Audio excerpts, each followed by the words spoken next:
Lanterns has arrived. The times are. I'm so excited to talk about this. There's a lot to delve into, so let's get right on into it. Welcome to the Dingus Den.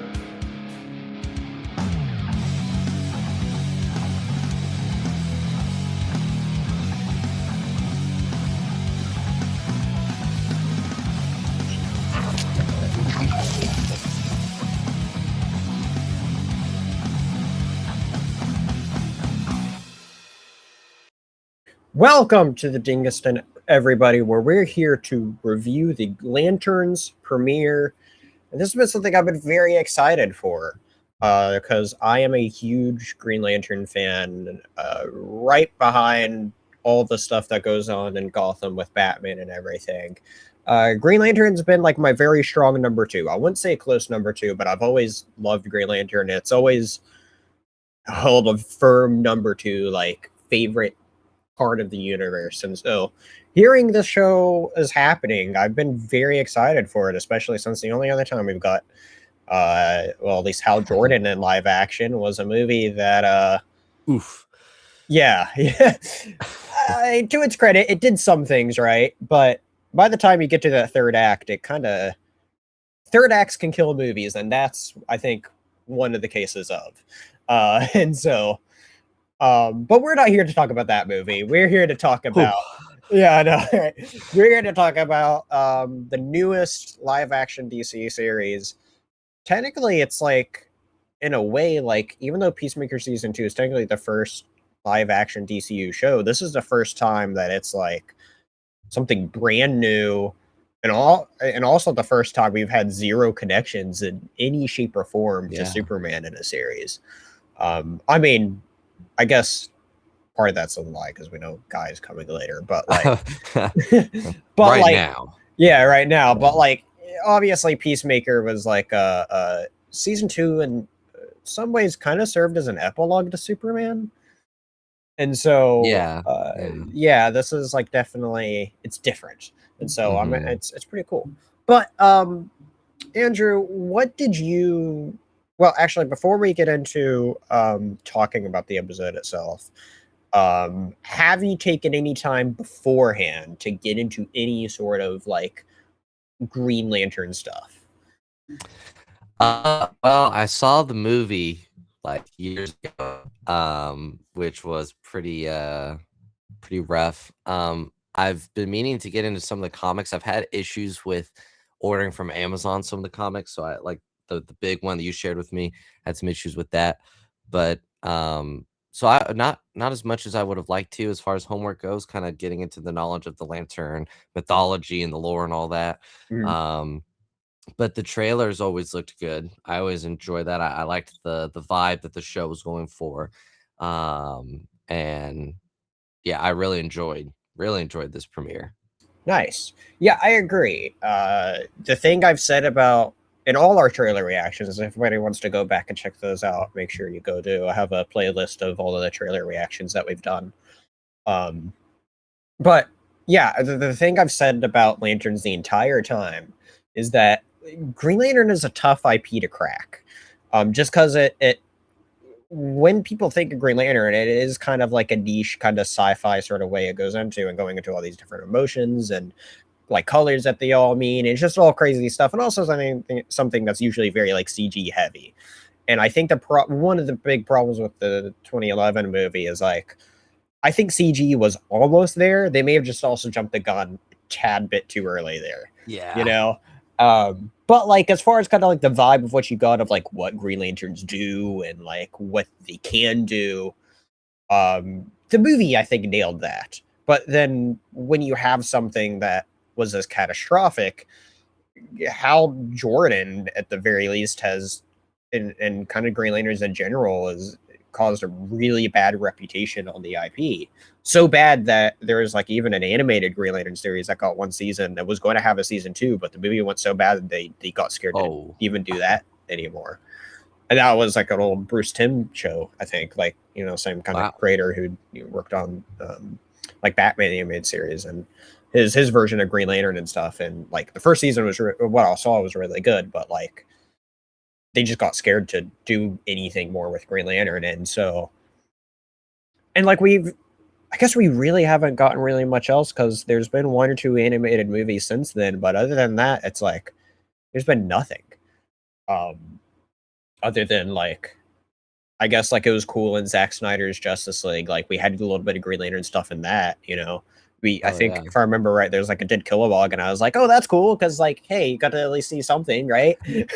Even though it sucked because it was part of the Nightmare vision or future Oh, or whatever, yeah. you know. So anyway, point is though is Green Lantern's a tough crack for the casual audience, especially with its previous reputation. I think this show has figured out a way to potentially do that. Because yes, the show takes a look at a bunch of different things in a different way than you would normally think of in the comics. But none of it to me ever felt like, oh, this is disrespecting anything that came in the comics. Now there's a bunch of ideas there that they look at it in a different way, and we'll get into those in a little bit. But I would agree though. I think it was a great setup. I think it was a great premiere. I honestly have no really, kind of the only notes I have is kind of like just at the very beginning of the show. I past that, I was like, I loved everything with it. I thought it was a great episode beginning to end. And I was completely invested in it. Like I'm one of those people that like, it's tough for me to watch like stuff at home because it's so easily just distracting. This is like one of the few things I can think of in recent memory where I wasn't distracted at all during the whole time. And like I was just thoroughly engaged, and I love seeing the Kyle Chandler and Aaron Pierre as those characters. They did a great job, and yeah, like Kyle Chandler, like he just Highlight of the killed it. episode. He killed it Yeah. as Hal. I like was watching that, and it's like, sure, is it a little bit of an older take on Hal? Absolutely. But does he embody the character of Hal? Like 100% he does. I don't know. We'll get into it. There's one scene with him that's like the standout scene of the episode for me. Yeah. Because he's just so good. Yeah. Yeah, we'll get to it. But yeah, I love the performances, and it sets up a story that I think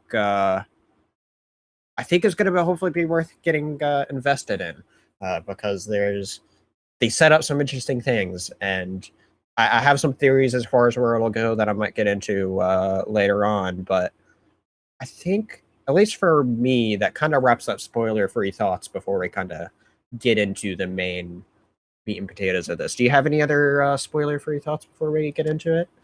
I don't think I have much to add, really. I pretty much felt the same way about everything that you did. So all right, yeah. well, let's get into it. Show begins where we get to see like this television program of like talking about Hal Jordan, him being interviewed in 1996, and this is like really important. Dates are really important in the show because within this DCU timeline, Hal Jordan actually became Green Lantern. I don't think they said it in the show, but they released it. That he became Green Lantern in 1986. So his TV appearance where he revealed himself as Hal Jordan was a decade after he first became the hero. And then we skip ahead 2 decades to 2016, and that's like where most of the show takes place. And anyway, it's really interesting seeing how all these dates line up, but we get this beginning influence of it alludes to Hal Jordan's past of like his critical moment to why he became a superhero, which is the incident with the fighter jet. Something I've seen people criticize about it is like, well, they kind of just glossed over that this is a crucial part of Hal's origin. But honestly, I'd say it's like, if you watch the scene from 2011, like they portrayed that part of his backstory really well. And it's like, that's kind of like spot on. And maybe they'll touch on it, but maybe it's also just like, this isn't necessarily his origin story either. Yeah, that's what I would say, is that for people that know the lore, they'll know enough to be like, yeah. But they at least touch on it though enough for being like, you know, it's something, you know. So it didn't make a difference to me. It still was like, oh yeah, for sure. Know why he is how he is, you know. Yeah.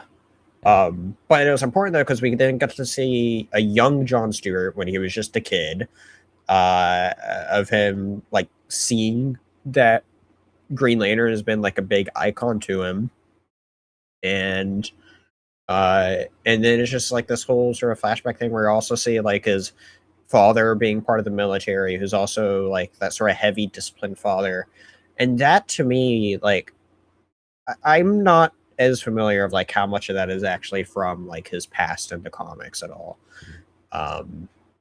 which I don't know. I've seen like a little bit of like I don't. What'd you think about like that sort of whole like first like involvement of like seeing the young John Stewart and like how he interacted with his father? Yeah, I liked it. I mean, I thought it made sense for why he would then want to pursue being a lantern or in the military, stuff like Mhm. that. Is it's common for people that have military parents to do that, and Yeah, I think it really shows John's character, like when he shot the apple over his head, like this yeah, this no fear, this toughness of no fear that the lanterns have. yeah. So yeah. Yeah, it was an interesting way to show it. And it's like, I think it does a good job of getting the point across, but it definitely, I don't know, it's just something that didn't like, because it's the only note of like, there's the one part that kind of didn't fully click for me on, and I'm trying to like think of a good way to put it into words, but I'm kind of struggling with that right now. But it's just kind of just interesting of like, that's not quite what you'd think, but I guess kind of the show does that the entire time. That's kind of the big thing with Tom King being involved. His whole thing is he is a DC like nut. Like he knows DC really well in and out. And the whole thing with him is he always likes to look at things from a different angle. And when they hit hard, such as what we did with or what we saw in the Red and the Supergirl Woman of Tomorrow is like he Yeah. took the Supergirl idea, took it from a different perspective, and it worked really well. And that's like kind of the same thing that they're doing with this entire show. So, um, but yeah, so we got that flashback, and then we start getting into the more modern day stuff, where we then see Hal and John starting to like.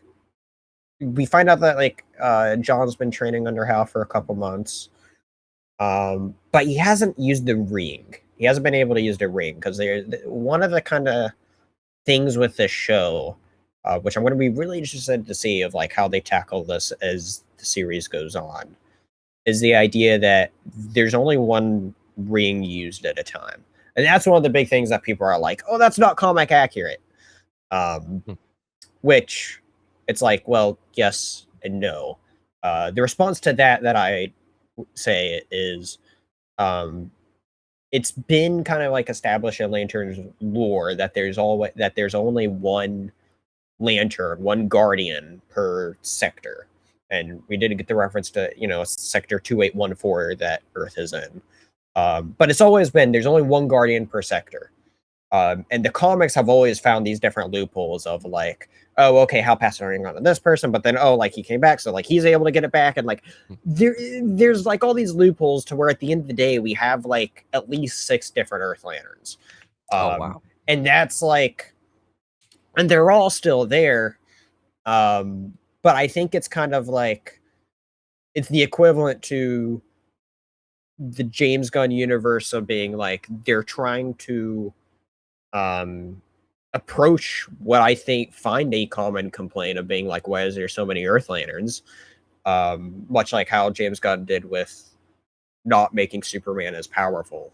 Because there's that complaint, oh, Superman's too powerful, and like we see Yeah. him weaken a little bit. And so like I think I look at it in like the same way of that, of where it's just they're tackling it, but I don't think it's something that goes completely against the comics, because the comics have always had the idea.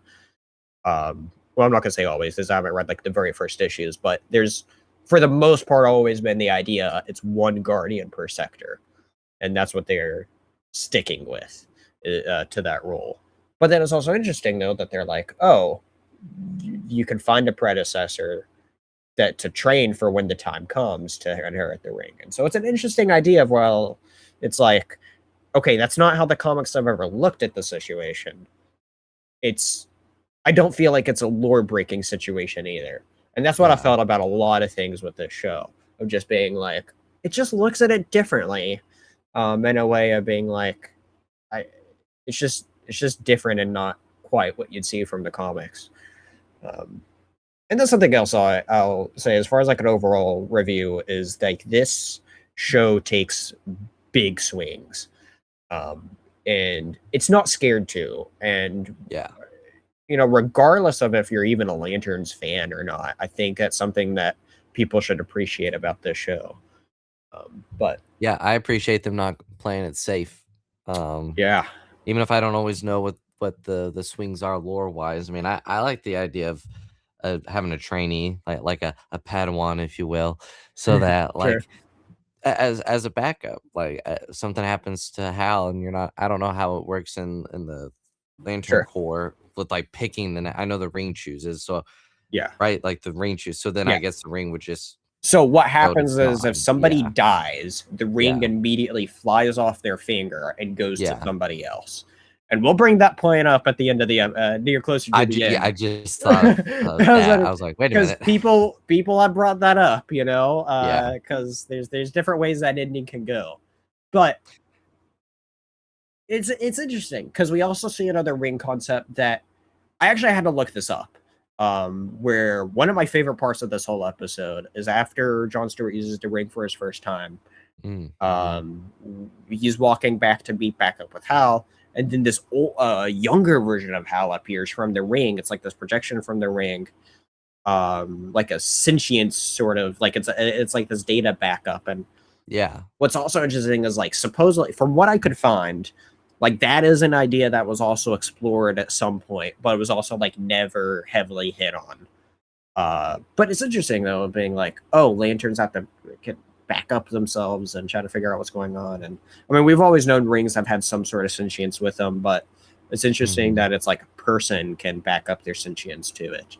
And we got to see it like a younger version of Hal, where it looks like the character ripped straight off of a comic page. Like when he's there in the leather jacket and the white button shirt there, it's like Yeah.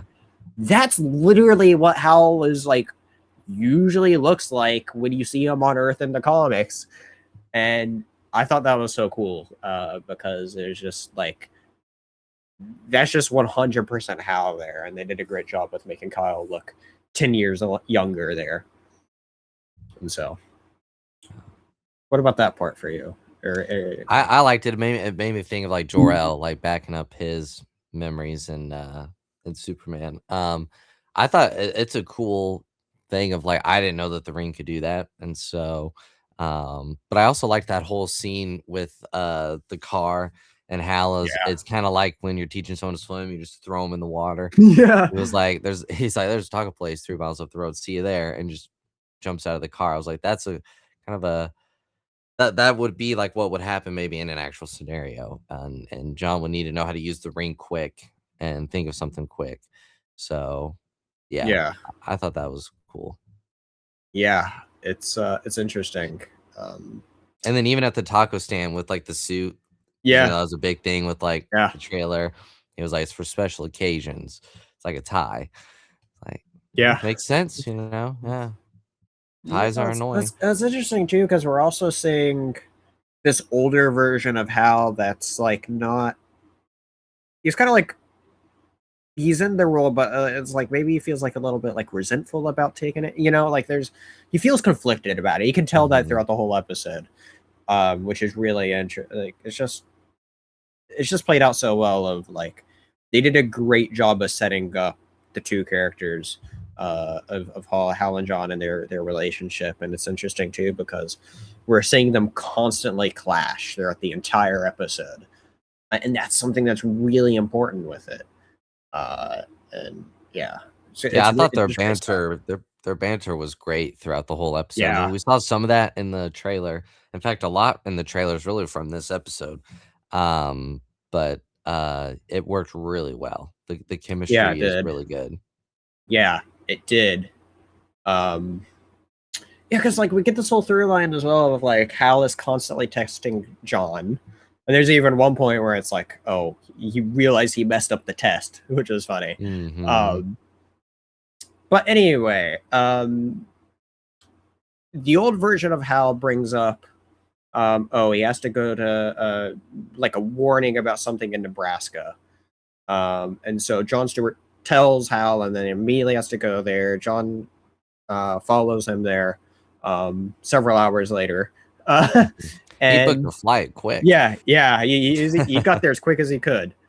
And we're seeing this incident at like this high school football stadium, which that was just like, okay, it looks like a generic murder. We even had John Stewart break it down of being like, oh yeah, this is plausible as like what your normal detective would think what happened.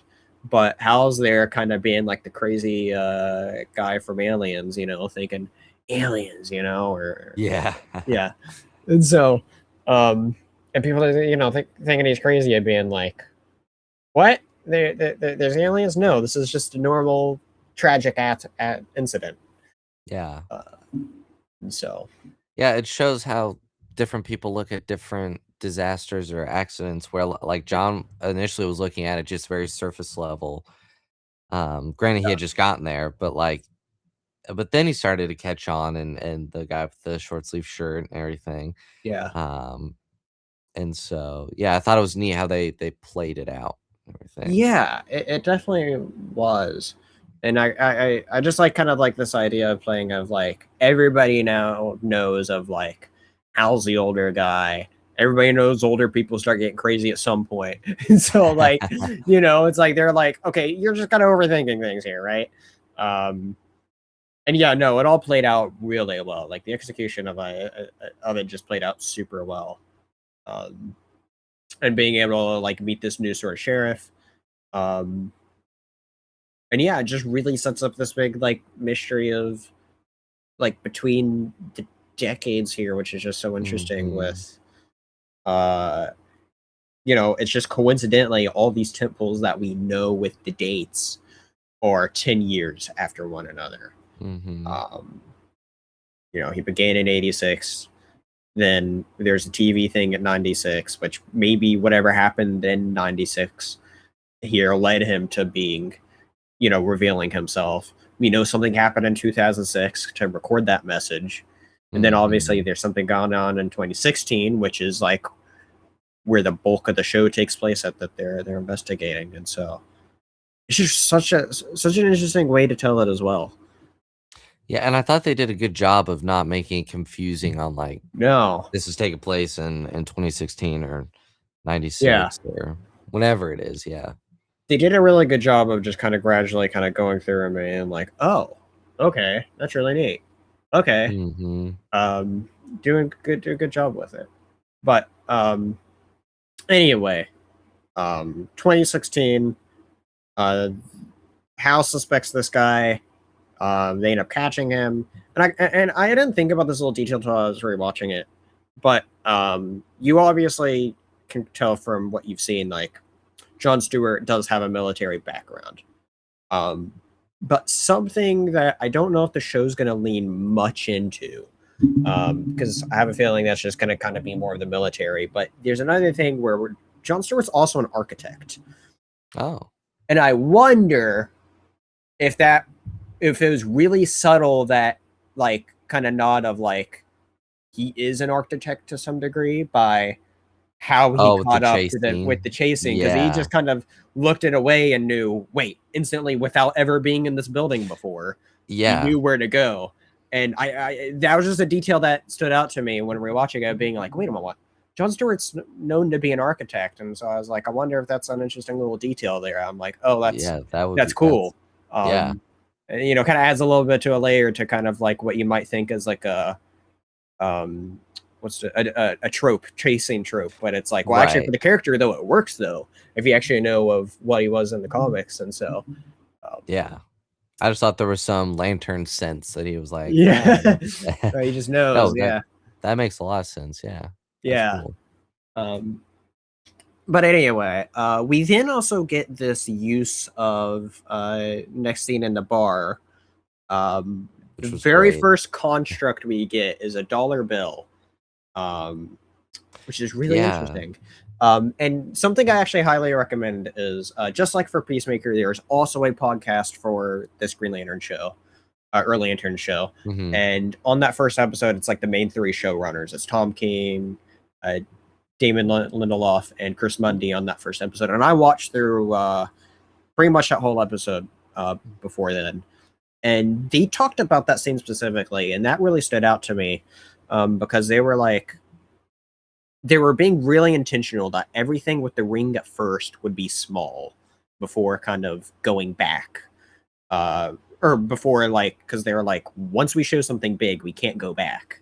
Yeah. Was kind of the idea they had with it. And they were like, well, they needed to show that the constructs are real are like, they're not just light images, they're things that are tangible that you can mess with. And Tom King was also nerding out over the detail, which I didn't even think about it being like, you know how tough it is for those machines to accept dollar bills, like any sort of automatic machine, and the fact that HAL can just perfectly recreate a bill to put into a machine like that, pretty impressive. It's pretty, yeah. But yeah, it really stuck out to me of being like, this is an interesting way to like really dive into like why that's their first construct and kind of showing what they're capable of. Because up to that point of like, we've seen multiple uses times where HAL could have used it, but he didn't, you know? Yeah. He didn't use it in the chase scene. And that's another thing that makes the scene kind of hit a little bit harder of like, there was the perfect moment for him to use his ring and he didn't. But then he uses it here to play some free songs off of a jukebox to lead to and to open up a beer bottle. Yes, yeah, and yes, that also happens. But it's interesting of being like, yeah, he uses it to play songs on a jukebox for such a crummy plan. Yeah, yeah. That's the other thing I love about HAL too is like he's that kind of person, like a kind of good way to kind of generally kind of like put like the character of HAL in general is like he's kind of like the hero antithesis in a way to Batman, and because of that they always clash. Like everything Batman is well calculated and well thought out beforehand, and HAL's very much the guy of like, we'll figure it out when we're there, you know? Yeah. And it's because of that where they kind of have this, I guess overall now you can kind of look at it as a friendly rivalry, but there's times where like it's got intense between the characters. Because like their ideologies are completely different from each other, you know? It's like, sure, Batman and Superman are different, but not as different as Green Lantern and Hal Jordan and Batman. But I just thought like his whole plan here, and just like I was like, yeah, this is 100% what Hal would try to do in this case. That's and funny. so yeah, and so, it was a good scene. Yeah. I will say there's like another kind of story note. I kind of find it weird that John just kind of like hooked right up with that one chick. Yeah. It's kind of I found it really funny. I wish I could remember the how it was worded, but it was like something about it was a joke about how Lanterns gave us the most mid-sex scene in an HBO show, and so that's funny. Yeah. Yeah. You didn't see much, really. Yeah. No. And so, but anyway, there's that. I was like, if there's any part that I felt like it was unnecessary, it was that. But yeah, at the same time, I'm kind of like, I have the vibe we're gonna get much more with that character. Yeah, because when they reveal who that character was, I guess it's not a spoiler to say that it's the sheriff's husband's grandma, right? I don't know. That was a long line there. It was some weird stuff there. Yeah. It's a small town. Everybody's connected. It's a small town. Everyone's related. By the way, the characters playing the grandparents, they look great for their ages. Like they did not seem old enough to like be the parents. But yeah, I thought that was funny. Yeah, leads to a whole court scene, where we're then introduced to the sort of that important their family that you're referencing, and is able to get Hal out of there. Where he's being snarky in the courtroom, and I love that too. Of like even being as Hal would, come on, all right, 200,000 to get out. Yeah, that was great. I love how he's like I'm Green Lantern, and the judge is like, I didn't ask who you are. I said who you represent or who you work for, and he's like, I'm Green Lantern. Yeah. During that scene, I was like, because she's specifically asking, what agency are you part of? I was Yeah. expecting him to just saying I'm Green Lantern, or at least like the second time when he was saying it. Yeah. I was expecting him to drop that he was like part of the Green Lantern Corps. That's See, like I what thought they're too. known. I thought that too. Yeah. That was kind of like I said, of like there's a little nitpick there, baby, but I'm also like I'm curious if like why not, you know? Yeah. I don't know, but like I was just something I thought about. I was just like, I don't know why. It seems like he's kind of wanting to I don't want to say disassociate, but sort of remove himself from that. Maybe like he seems like Yeah, he's kind of towards the end of his run, yeah, which I think is why he's training John. yeah, Of course, the ending might allude to that a little bit, but yeah, yeah, he was sure, even hesitant on that. yeah, He even was, especially the second time. So it's an interesting yeah, thought to play around with. yeah. I mean, it's interesting because it's showing. I mean, you can only assume, right, that like as you get older, it's like you do something for so long, you're used to it being the thing you do, and you don't want to let go of it. But there's also a time to let go of it, and that's Yeah. very much the idea that we're playing with during this time period, which is interesting to see because it's like he's kind of just he's conflicted with it, you know. And as I mentioned earlier, and that scene's a great showcase of that, and so. But anyway, yeah, we do get to go to that big family's house. We get to meet the father there. Going to be interesting to see what's going on with him because Yeah. they set him up to be something quite a bit bigger. Oh, you know what? There was a part I think it was in the bar that I really liked, where Hal was talking about how we got the ring from Abin Sur, which he referenced as well. Which the events of that seemed kind of same. Like it's one of those things of like it seems like the details are a little bit different, but like what it is the same. Like I appreciated that there was also Easter eggs around like that as well, of being like, oh, yeah, you got a drink from Abinster, and then the whole line of like, I don't know what his last words were. Is either good luck or fuck off or something like that. So I couldn't make it out. Yeah, that was hilarious. But yeah, I'm really interested in seeing more of like from this sort of this father character. I've seen some. I'm not sold on it personally yet, but I've seen this theory that he's going to become a notable Green Lantern bad guy. Which I guess we'll see if it happens or not. I could kind of see that, like if the Green Lanterns don't want to kill the aliens and he does, or something. I don't know. Yeah, well, there's this have you ever heard of the character Black Hand? Okay. No. The theory is that some people are thinking he might become him. I'm not sold on the theory myself, and I don't know exactly why people are thinking so. Even though I've read the story arc where he kind of like first appears, but yeah, it's essentially it's like why would they introduce this family if they're not going to use them later? I mean, I know the sheriff lady, but yeah.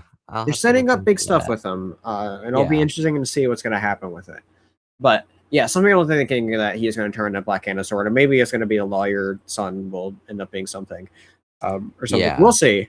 The costume looks like kind of like a Batman-esque. At least the pictures I'm seeing, like that guy, yeah, lesser Batman. Yeah, he has this whole thing where like his hand came infected and he like kills people with it, and yeah, it's he's a big villain because there's a huge arc called Blackest Night where he's like the kind of big central kind of part of it and stuff. Anyway, but yeah, people are like, oh, could he be that? I'm not convinced on it myself, but it was a rumor I've heard about the show because there's been a couple of villain names rumored in addition to the confirmed Sinestro to appear as well. And so we'll see what validity that has as time goes on. Yeah. Which will be interesting. I did love the little moment with John and throwing the teaching the kid there to play the football. Oh no, teaching him the football, yeah. Yeah, that was pretty nice. And then we get to which is probably the best part of the episode, I think. The interrogation scene. Oh, that was so good. Yes. I loved that scene. Yeah. I loved it. Like, right, Hal's late. They both sheriff lady and John just pick on him there.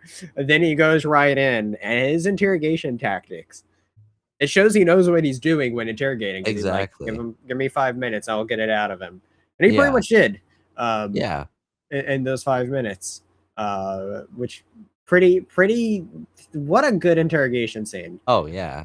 He was showing that the aliens will pick just a topic or something to like Yeah. learn information on, but then they won't learn anything else, or they'll learn very basic on everything else. Yeah.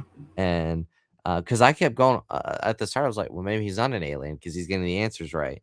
And Yeah. then when Hal switched the topic, I was Yeah. like, oh, got him, See checkmate. what you're doing. Yeah. Yeah. It's so funny because it's like he brings up 3 different points, right? He focuses on the one that, to prove that the guy knows stuff with football. Yeah. And then he goes, just randomly switches gears of being like, so what school did Harry Potter go to?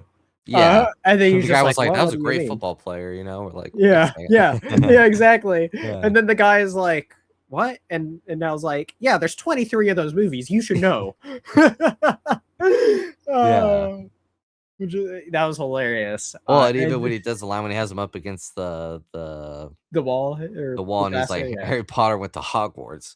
Yeah. Yeah. And then also pulling Yeah. up the thing about the president at the time too, bring up Barack Obama and that made a thing too. The guy was like, yeah, there's some controversy with him there, and he's like, that's it, that's your opinion, like, Yeah, that's it. no, like a strong view. Yeah. Yeah. Something a random thing that somebody pointed out, and I don't know if this is going to have any significance to why this town is the focal point of the events of this, is that Sheridan is a real place, and I didn't look it up myself, but supposedly it's a place that is like geographically right near the center of the United States. Which is kind of interesting to be like, well, does all these events here like mean something, Yeah. with that? Because I was just like, oh, that's interesting. But yeah, Interesting. the great scene though, where yes, the guy breaks into being an alien because he starts going like, well, theoretically there's this, and theoretically there's something going on, and like the scene also just proves how much of a hero Hal is at the end of the day too, because it's like, yeah, he's a douchebag. Sure, the way he gets to it is not great, but he cares about his job and will sacrifice himself for it, which we do see. Like, there's also that nice little detail too of, yeah, the lantern blast or bubble was going to shield what it did anyway. No one died. Yeah, no one died, Yeah. right? It was going to shield anything it could. And he could have just easily used the ring, use that construct, call it there. But there's the extra step too, where he literally put himself onto the bubble of like to also use himself to shield too, of being like, you didn't have to do that. Because regardless of how strong the construct was, it wasn't going to change what happened. And so I like that little nice detail as well, which I thought was really nice. Really cool detail with Hal. I feel like that scene, for my knowledge of Hal, like really just showed him who he is as a character. Yeah. Like it really, and that 5 to 7 minutes of the total thing, that's like at the core foundation of him as a character. That is him. So. That was the big takeaway from me of this episode. Is like I was just here sitting thinking about it. Like this is one of those things too. Like after it finished, I was probably at least there just letting it process for at least 30 minutes. And my biggest takeaway was Kyle Chandler did a fantastic job as Hal. Like, I just was like, it's just amazing to see him bring to life a character that I love so much. And just like, he did a great job with him. It's just like, I don't think Ryan Reynolds did a bad job, but like, he did what he could, but Kyle just did what he could with what he had. Yeah, Kyle just found the way to 100% embrace the character. And it just felt so true to the character that I was just so happy about. And then there's that big reveal of there's aliens there, and we'll see what happens in this grand scheme, which I'll kind of circle back to the main kind of like thing that I think is potentially going on in a moment, but let's touch on as well, the other big reveal of the episode of we cut to modern time, 2026. Jon Stewart's there answering a call from the sheriff, where we then find Hal Jordan dead. Which that was I think I when we did our second trailer reaction, I was like, I remember hearing a rumor that I hope isn't true, and that was a rumor that I have heard that Hal Jordan is dead at the end of the first episode. But here's the thing, though, there's a lot of things we don't know about, like, that particularly. Like, it's just like such a huge drop of being like, what? Because there's a couple aspects to it. We alluded to one of them earlier, being like, well, we didn't see the ring fly to John. Yeah. And if it really is him and the ring didn't go to him, I think it's also possible that somebody could have stolen the ring, because we've seen characters steal rings within Lantern comics. But then also there's also the whole point too of, is it even Hal? Like, we literally just set up shapeshifters as a thing. Yeah. Could it be, or is it, or did Hal purposely stage a death? That's interesting. Because I was like, wow, kill off Hal in the first episode like that. It's ball. It goes for big swings, which And I was talking, and the creators, like Damon Lindelof and Tom King, were also talking about, like, they love Hal as well. Like, Hal is like also their favorite Green Lantern, and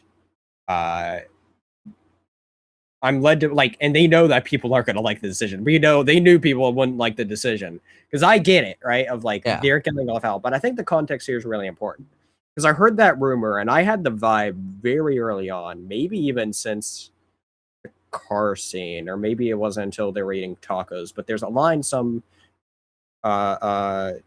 Hal brings up of like, yeah, but I'm not dying anytime soon. And that same kind of idea repeated itself a couple times throughout the episode. Where I'm like, oh, they really did a good job of setting up him actually dying. And then there's now all these questions of like, how did he die? Is it even really him? We don't know. Yeah. And I don't know. I'm trying to set myself up with being like, because there's three ways they can pull it off, right? Yeah, he's just dead. They don't bring him back, right?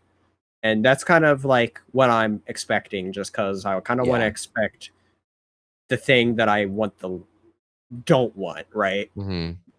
But even then, with how the show set him up as a character, I'm like, coming from somebody that's a massive Hal fan, I'm not mad at the idea of them killing him, because there's nothing that says that we can't get. I mean, obviously, we know we're going to get more flashbacks on the show. There's nothing. There's nothing saying that we can't get other stories that set earlier in his career, seeing him be Green Lantern. I highly doubt this is the last time we'll see Kyle Chandler as Hal. Yeah, they've just set it up in a different way, or for him to potentially be brought back. But then there's also the things of, well, yes, he died, but there's also this whole thing of like, if his conscience is in a ring, maybe he gets brought back, or there's ways that characters get revived. Hal has famously died in the comics, and has also come back in Green Lantern Rebirth, which there's a lot of people thinking that's what's going on here, which I'm not 100% like sure of, like the whole thing with Parallax is exactly why, but I know people are thinking that is something that's going on with it, and that's also something possible that the show has alluded to in its own way, if it does follow the Lantern mythos in that way, which would be cool if that's something that they do. So we'll see. And would also explain a bit why Hal acts the way he does in 2016 compared to 2006, if that's what's going on. So we'll just have to wait and see. But then there's always, like I said, there's the option too. It's not him.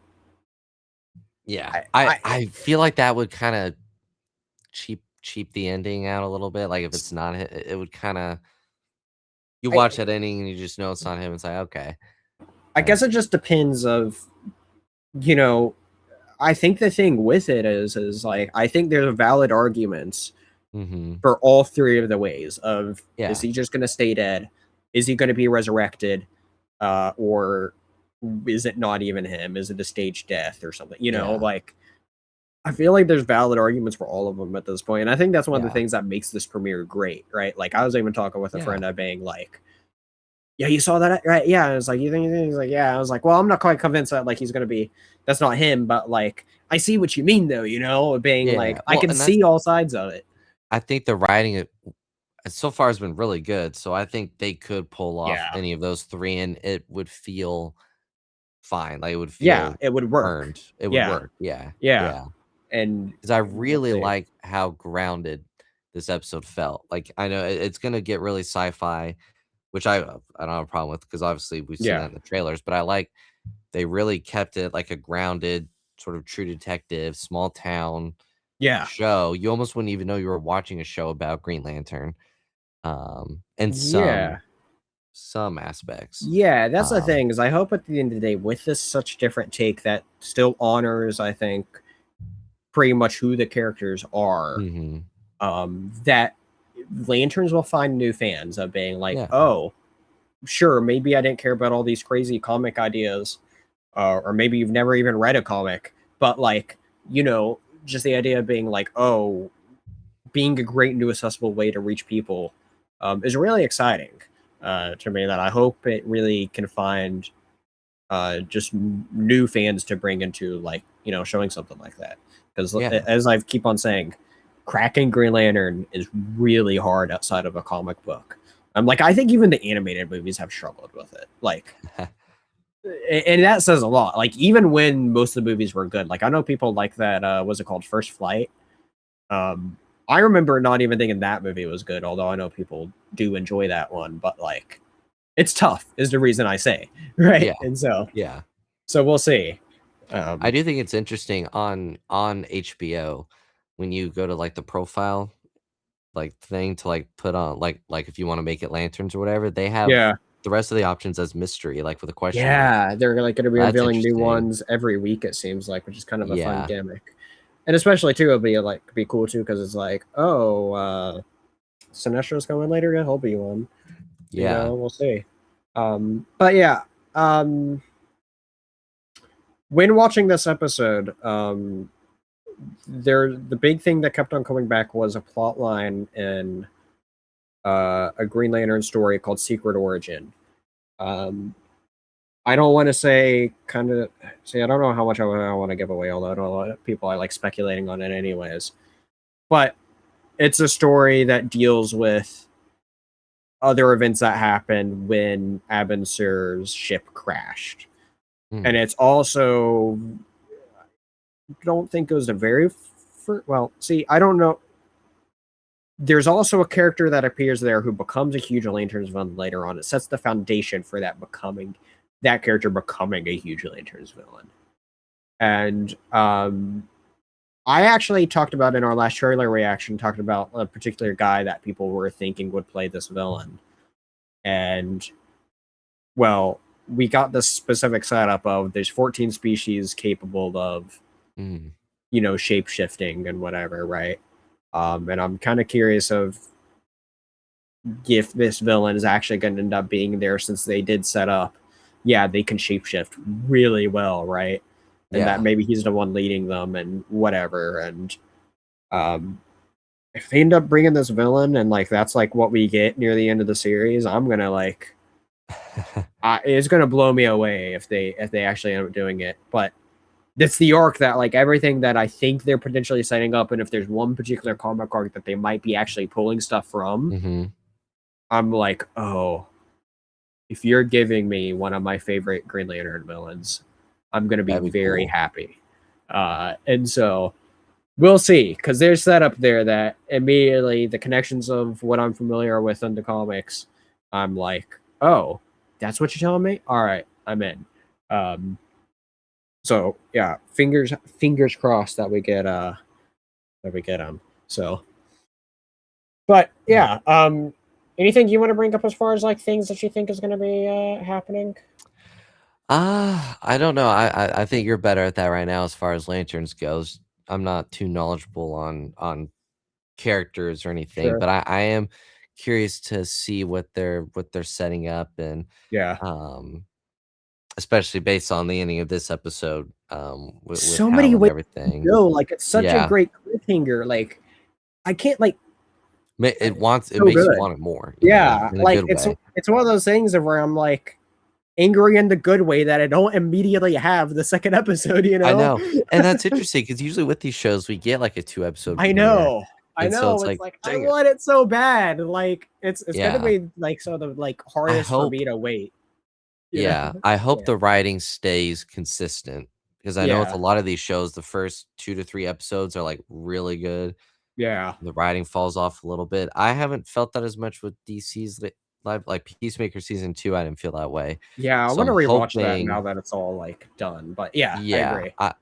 but, and I'm also curious, it's rated mature. I didn't think this first episode was really mature, and so I'll be curious to see Sure. how much they dive into that, and, like, Yeah. any kind of battles or fights will probably look really See, cool. that is also a valid, I would say, personal criticism people have with it, because, I mean, I don't necessarily care because, it's not like I'm not allowed to watch, what you think, Exactly, it right? doesn't matter to me what But it's rated, like but it's like, yeah. I also kinda get the point that people are saying of being like, why are they also kinda aging up lanterns in a way where it's like, you're cutting off a big portion of the audience that might Yeah, actually go, like, the comics are, like, made for, you know? right. And so that's another interesting kind of like thing. But yeah, I'm definitely I'm in the same boat. I'm hoping it all plays out really well. Yeah. And just fingers Well, crossed. I to have be faith fair, after the first episode. DC usually, at least on-screen movies or shows, is usually darker anyway, Yeah, that's true. by default, versus, Yeah, like, Marvel's more, like, family yeah. friendly for the most part. DC's always been usually darker or more So mature themes, yeah, and so it doesn't surprise me if it's mature or, like, a yeah. hard PG-13. Mhm. So, but like you said, it's not like I can't watch it, like Yeah, right.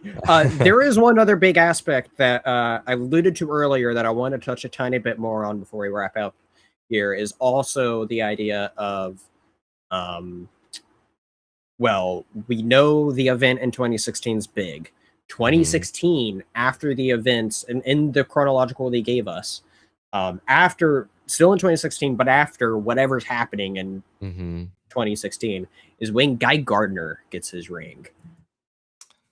Okay. Um, and there's also these theories of being like, well, we see their rings look completely different. Like, yeah, they're both Yeah. Green Lantern rings, but like his doesn't have the gold. His kind of looks like more of like what you traditionally think of as a live Mhm. action Green Lantern ring. But then we also kind of have it alluded to that like it might still be Hal's ring, which is interesting, or maybe they're kind of getting around the thing too of being like, wait, if you got the ring in 2016, does that mean Hal gave up the ring after 2016, or what's Yeah. going on here? You know, Yeah. because Guy's also an important part there, and obviously, Yeah. everything has to go through the Lantern sort of oath, and Mhm. so yeah. We'll see. That's just kind Yeah. of another important, kind of mention of being like, maybe that's why he's missing the ring. But then also, it's like, well, Yeah. John did specifically look for the ring.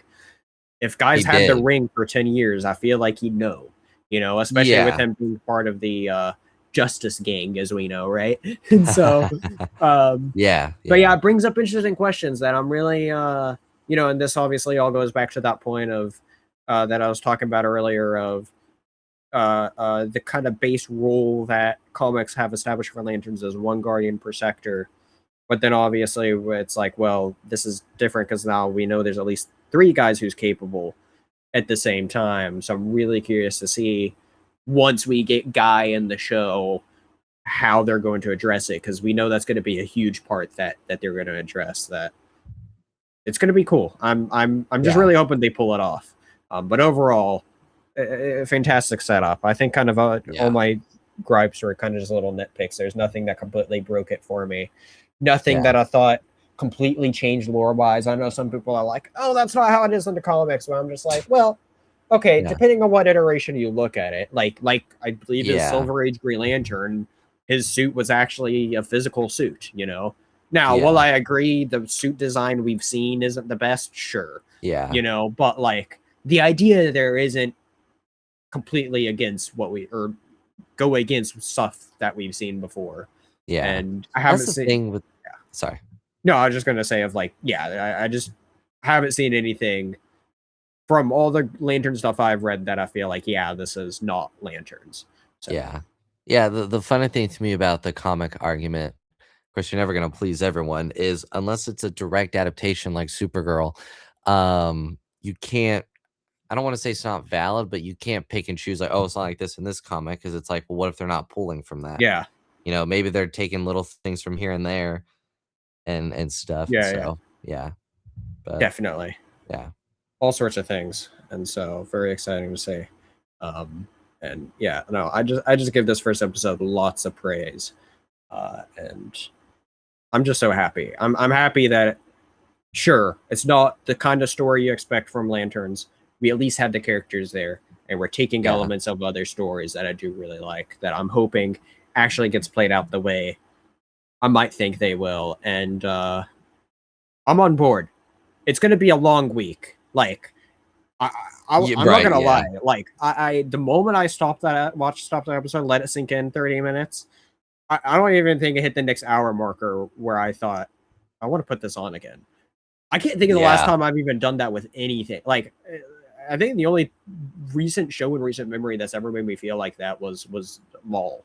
Other than that, I haven't had anything be like not even for Peacemaker season 2. I was like, I need to. No, it was that. yeah. And there were a couple episodes. I know it was a while back, but like the Penguin, there were a couple episodes. That's the other thing too, is like that. This show could be up on, if it keeps up with this quality level, it could be comparable to Penguin, which we'll see. Yeah, obviously, that's a high bar. But I think, yeah, like you said, it could hit. I think this premiere it just did a great job, and if I don't this have ends up being like the bottom of the show. Like we look back, we're like, this was like the bottom of the 8 episodes. My show's God. gonna be up there, with. I can't wait. Put it up there with Penguin. I just cannot wait. I'm fully on board with what we have so far. And this is why I like the weekly episodes, because we get something to look forward to each week. Versus they just drop it all at once. It's like, yeah, the show is still there and it's still good, but then it's like, now it's done. Yeah. And so having 2 months essentially ish. And then also it being a detective show, how much will people, maybe even me, go back and rewatch things to try to put together certain clues? Like, like this episode could even be one of those things that you watch it, and then after the show's over, you go back to watch it, and it's like, oh my God, there's something huge here that like they set up in DMC. Like, I feel like there's something else going on with that. Like, I wouldn't be surprised if that grandma is maybe even an alien, because she's just very something. She's very suspect to me. Yeah, because why? Well, you could go into the whole moral thing of what she did, but and so there's that. So and crazy. It's like that would be, what? I like that you brought that up, because not to look too much into it, but that is something that could be like what an alien would think. Oh, this is what you do. You meet a guy at a bar and you go, yeah. Even though she's got a family, and so crazy. Yeah. I can't wait. But yeah, great stuff. Great wrap, I think we have on our episode 1 review. Quickly tell people where they can find you. Yeah, you can find me mostly over on the Feast of Phantoms YouTube channel, twice a week for MCU Mondays on Monday nights, and Cantina Happy Hour on Thursday nights, both at 9:30 Eastern time. And then you usually can find me over here too on the Dingus Stand with trailer reactions, now DCU reviews. Yeah. We'll get back to Smallville at some point. Once time allows, Yeah, exactly. So, but yes, I'll have a link to Feast of Phantoms down below. Tag them there so you all can find them. But then also make sure you come back here for more comic reviews, comic creator interviews. I might have something coming up cool, so stay tuned. As well as for more Lanterns, where I'm excited to geek more about Lanterns every week. And get all my thoughts, because I could not shut up during this. And it just shows I love Lanterns so much, and I can't wait for more. And I hope to see you all here next week for our episode 2 review. Until then, see you next time here at the Dingus Den. Laters, everybody. Bye.